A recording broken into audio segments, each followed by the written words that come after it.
Hey guys, welcome back. This is a video that I've been meaning to do, and I actually had somebody email me the other day and reminded me about it. But she asked if we had a rundown on what leather was best for what project as far as tannage. Like when would you use harness leather versus Latigo versus Veg?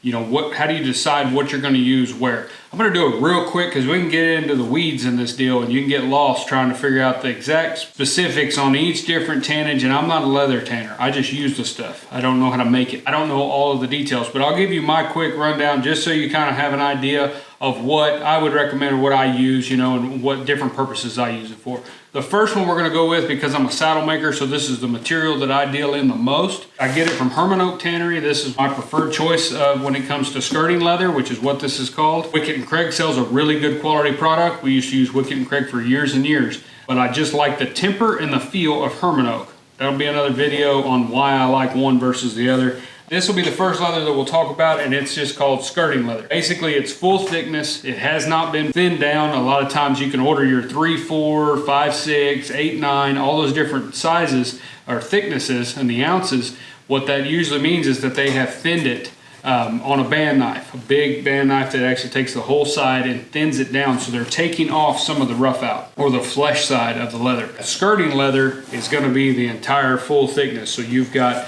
a full flesh and of course your top grain. That is what we use to build saddles out of. That's what we use if you're going to build single ply belts. If you wanted to do a bunch of rough out belts, which are real popular, they make great work belts, even slick out. If you're going to do that, I would suggest using a skirting type leather, because you're going to have, it hadn't been split. It seems like leather will stretch just a little bit more once it's been split down to a certain thickness. It seems like it stretches a little more. So if we're building a belt, we wouldn't want it to stretch really bad. Now, if you're going to line that belt and stitch it, now you're laminating material, a 3/4 ounce and a 9/10 ounce, which is what I use on our belts.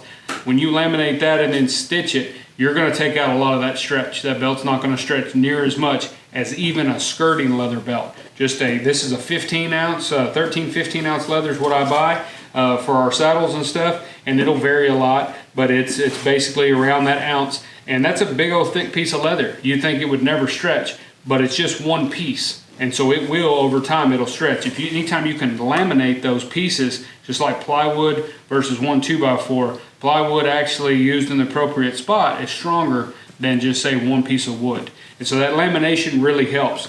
But again, back to the skirting, it's a full leather. They don't plane it. Now this stuff that I order is buffed.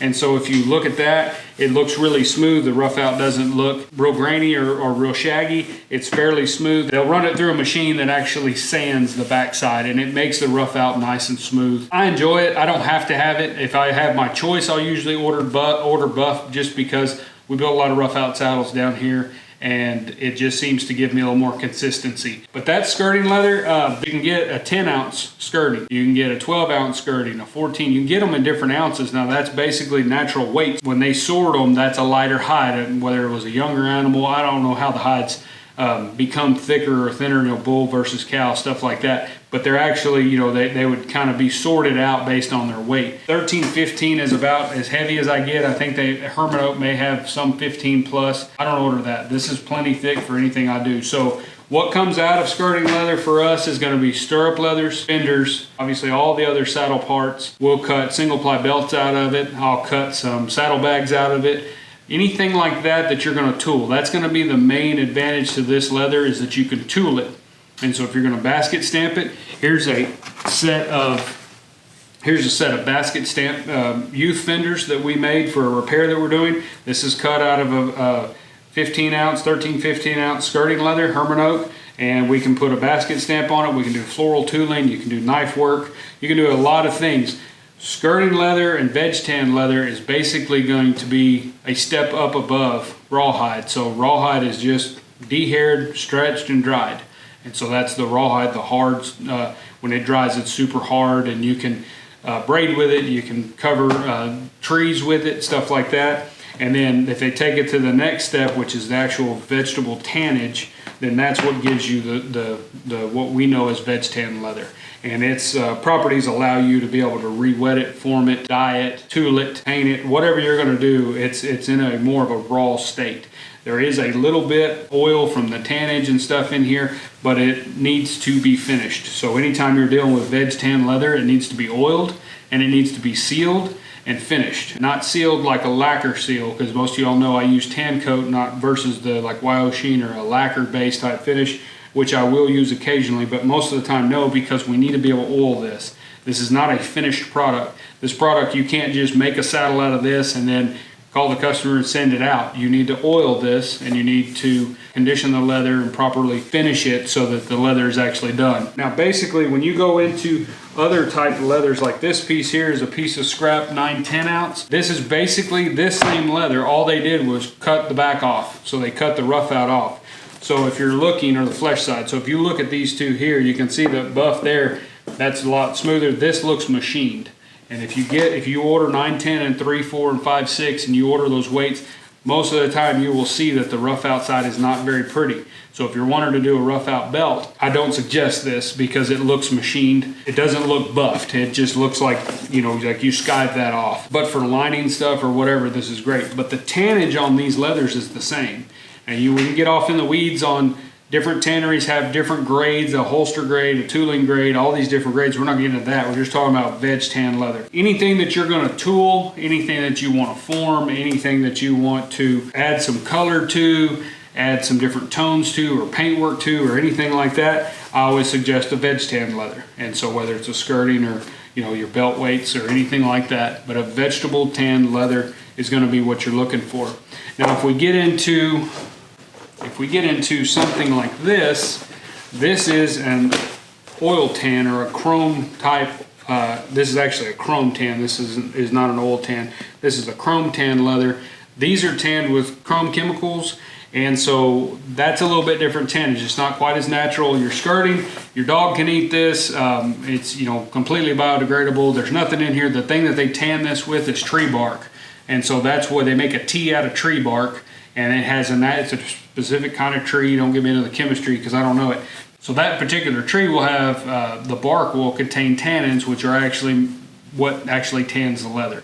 So it's super old recipes and stuff like that. It's been around for millennia. And so that's how this is made. Now when we get into something like this, these are actually used with some chemicals. So they use like a chromium chemicals of some sort. I don't know a lot about them, but that's why it's called chrome tan. It's from the chromium chemicals that they're using to make these leathers. Again, if you want the scientific portion of this and all the chemistry behind it, there's certainly websites out there that have all that information. But so anyway, this is just a chrome tanned chap leather is what I call it. These are a finished leather. So when you make something out of this stuff, you don't have to do anything to it.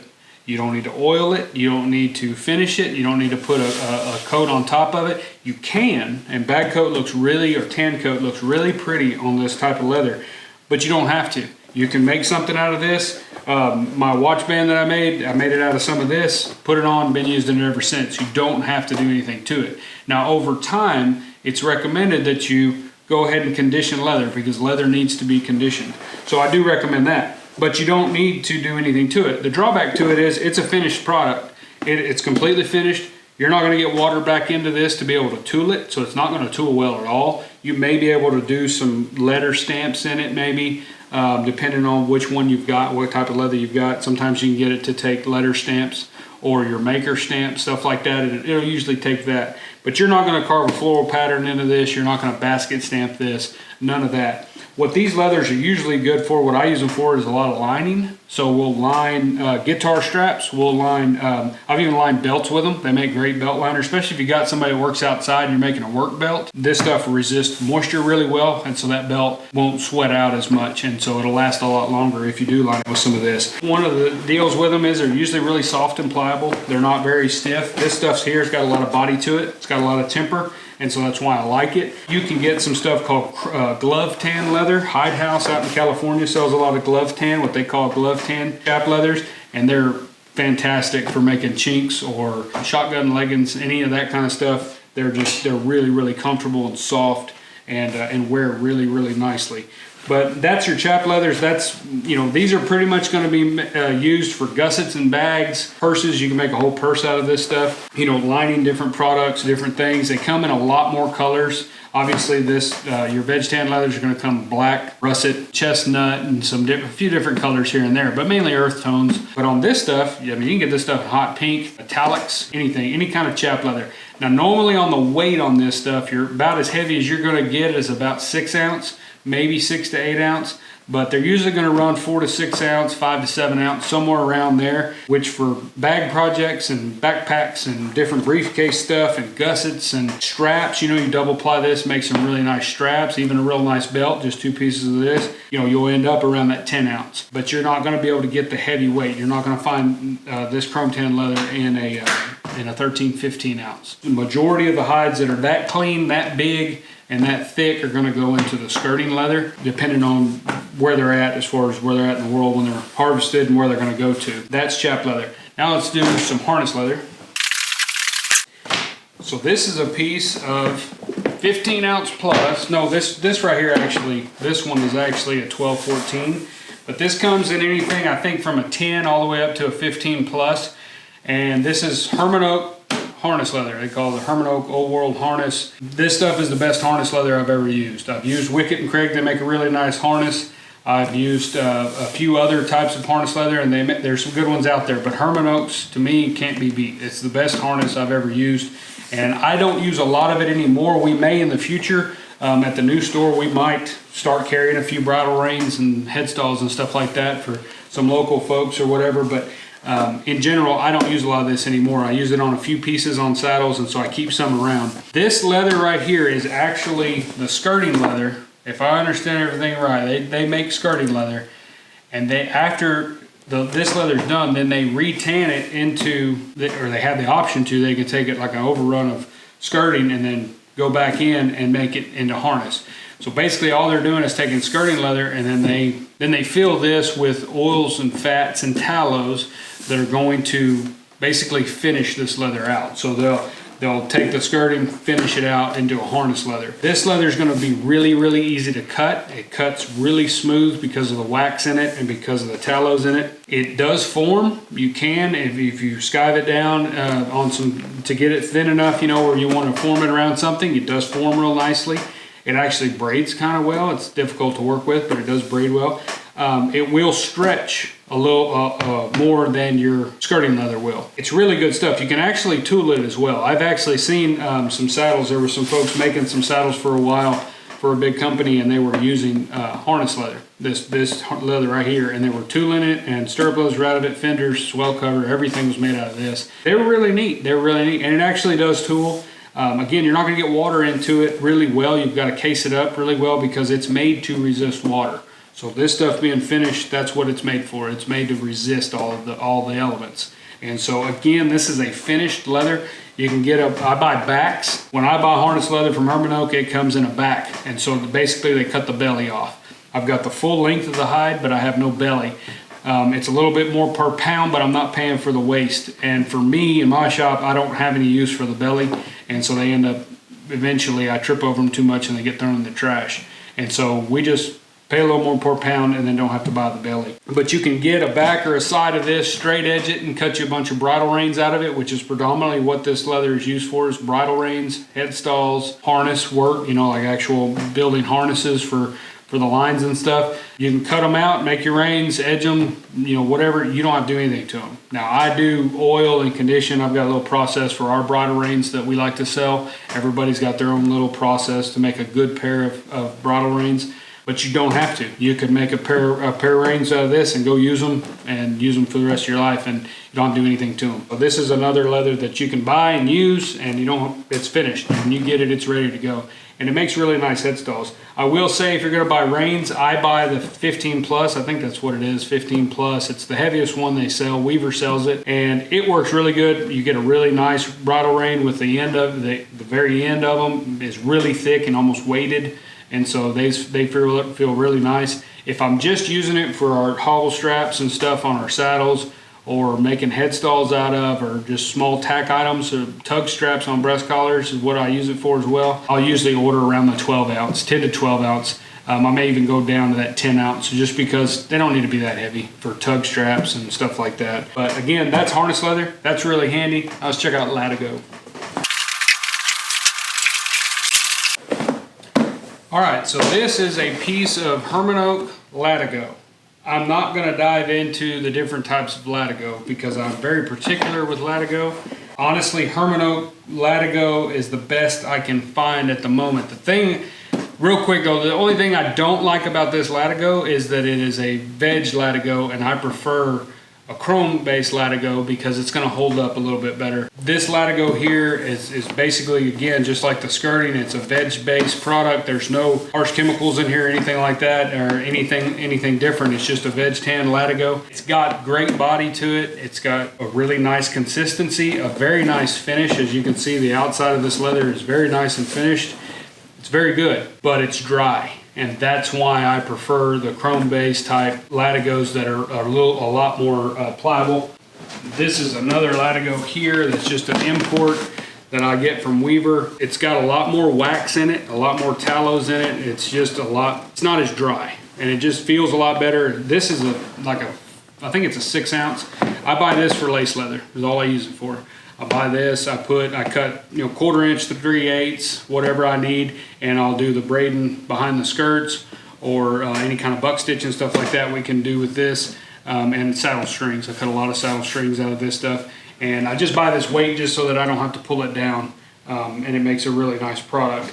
Now with the Herman Oak Latigo, like I said, I really like it, but basically all I buy this for is for cutting out tie straps.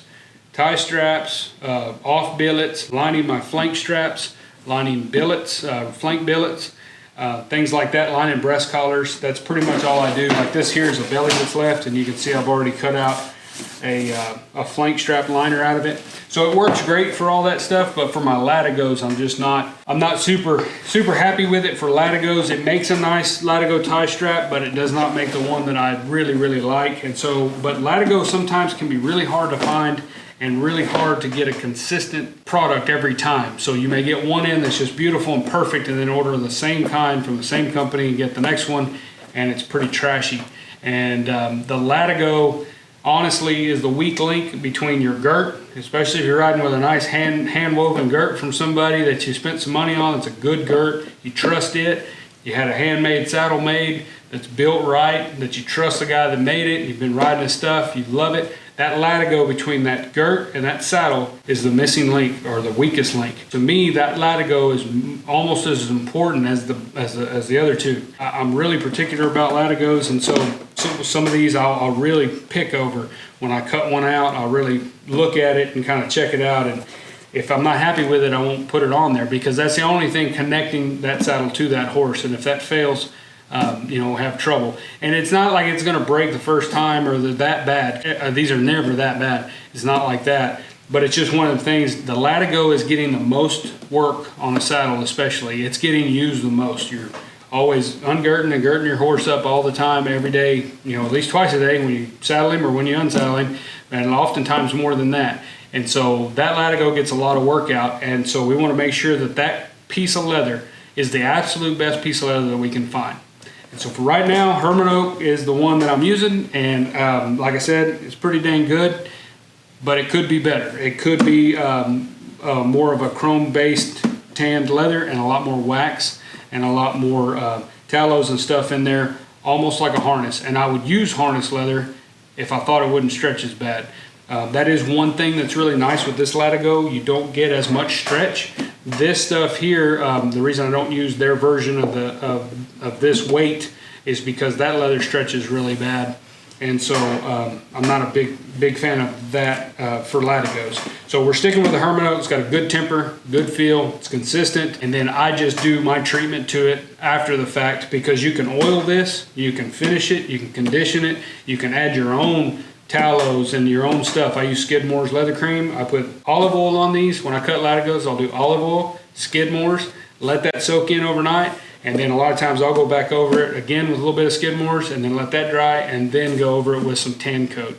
And that seems to really give it a lot better feel, because if you don't, this dry as this stuff is, a lot of times it'll get fuzzy, and they'll just get fuzzy. They don't slide good when you're girding up. They don't come out good when you're trying to unsaddle at the end of the day and you're tired and you want to go to sleep. You can't get it undone. It sticks. It's just not, it's not a good feel if you don't do something to this. Your Latigo leather is going to be more for, again, almost like the harness. So you can use harness and Latigo interchangeably, but you want to be sure that if you've got a lot of stretch point in there where there's a lot of weight, stuff like that, and you need it to be fairly thin, like a Latigo tie strap versus, say, a tug on a breast collar, then you're going to want to go with Latigo versus the harness, because harness, if you ever thin it down, you get a lot of stretch out of that. So you don't ever want to cut the back side off or the flesh side off. So this is what we use for saddle strings. We use this for Latigo tie straps, off billets, line and flank billets, line and breast collars.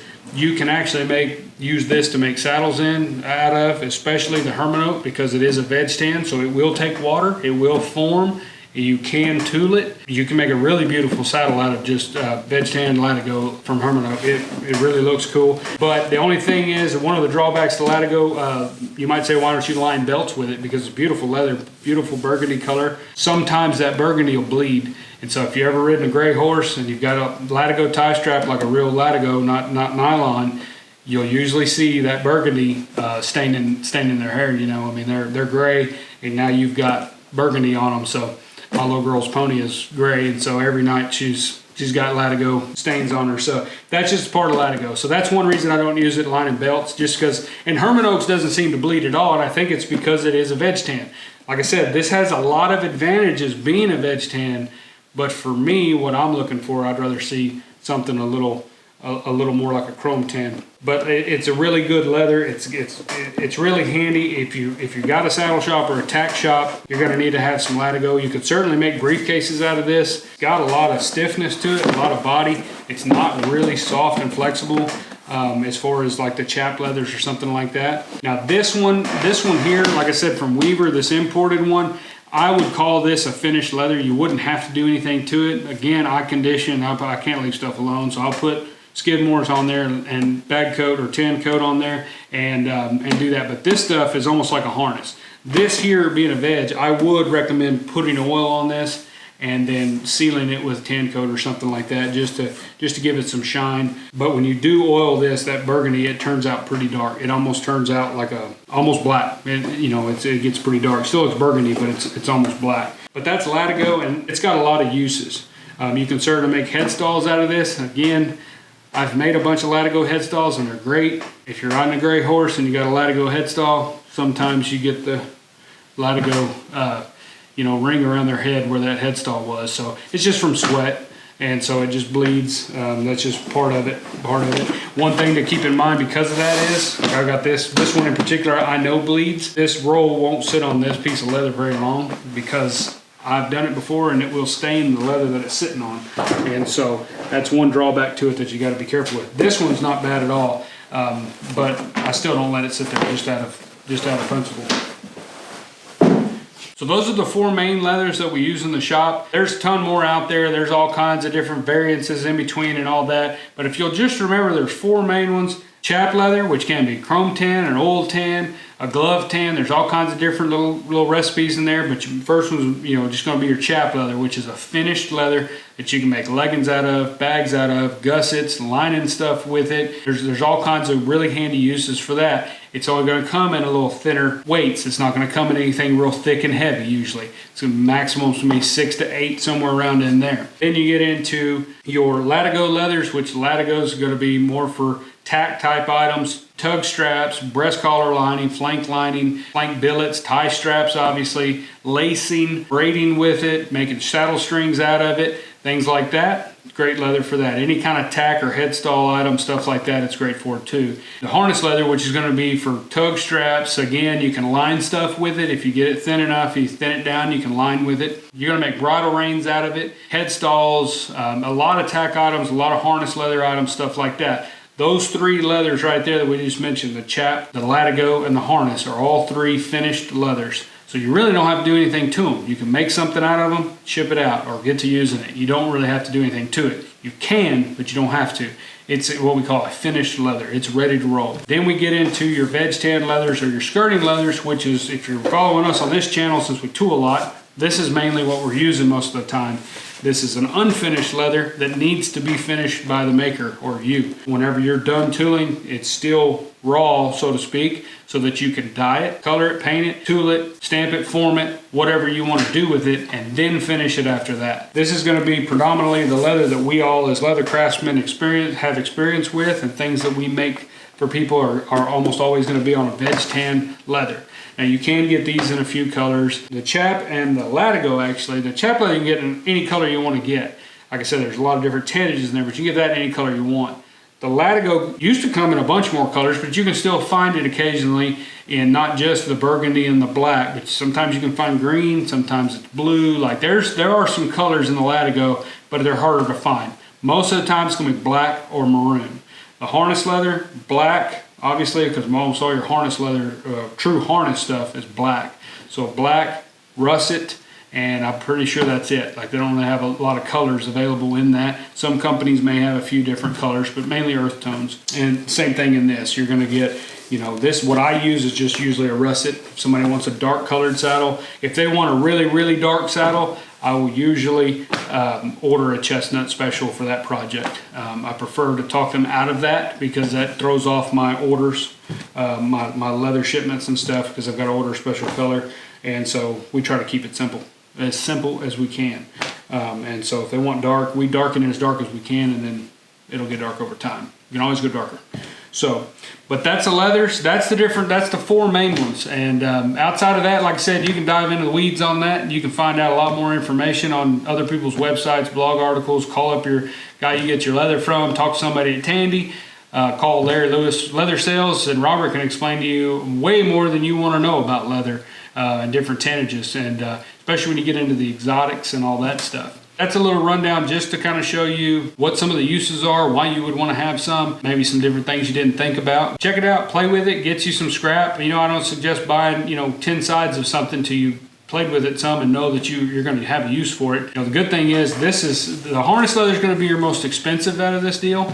Out of those four, your chap leathers, you can play with a lot of different kind of chap leathers for not a ton of money. Sometimes you can get that stuff $2.50 a foot, $2 a foot. Sometimes you can get a really good deal depending on what it is, especially oil tans, which will be your chap leather. It will be really oily, and it's got almost like a wetter finish to it, but it's really neat stuff. Only earth tones normally, but yeah, you can sometimes get that stuff really cheap. That's my rundown on leathers. If you got any questions, shoot me an email, whatever. I can help you wherever I can, but it's not hard. It's just, like I said, just experience, have some practice with it, try out some different leathers, see what you like. Take a minute if you hadn't already, and be sure and sign up for the LeatherCraft newsletter on our website.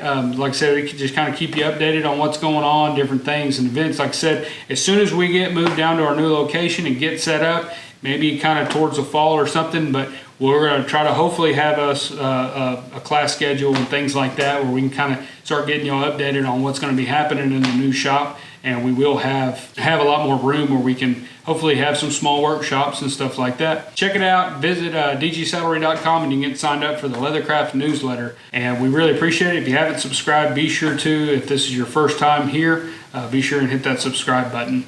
We appreciate y'all. Thank y'all very much.